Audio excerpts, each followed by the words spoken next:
Hello नमस्ते साथीहरू। ल आज मेरो बाबुले चाहिँ इन्जोय गर्दैछ मकै भाँचेर।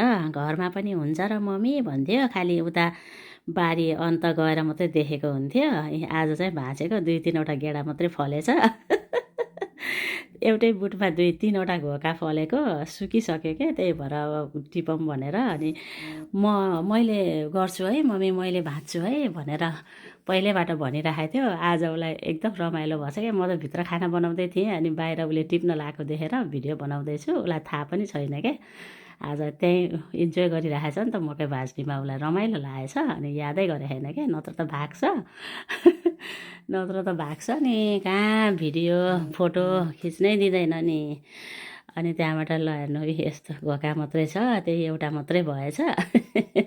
अनि त्यो सुकेको डाँठलाई पनि पुरा उक्काएर उता लर फालेछ। बाबा र छोरा भएर के गर्दैछ, रमाइलो मानेछ क्या छोरा।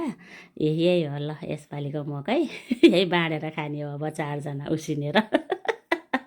अनि यता चाहिँ मैले चिकन करी, यता चाहिँ बन्दा आलु क्याप्सिकमको ग्रेभी बनाएको छु। अनि फर्सीको तरकारी पनि थोरै बनाएको छु। अनि 2 पिस सालमन चाहिँ मैले स्टिम मात्रै के अलिकति नुन र पानीमा उमालेर खान मन लागेर आज अनि त्यो गरेछु। अनि म त खान्छु।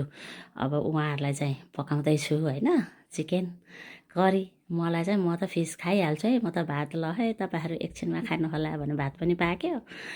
म त खाएँ मजाले, 1 थाल भात टन्न खाएँ।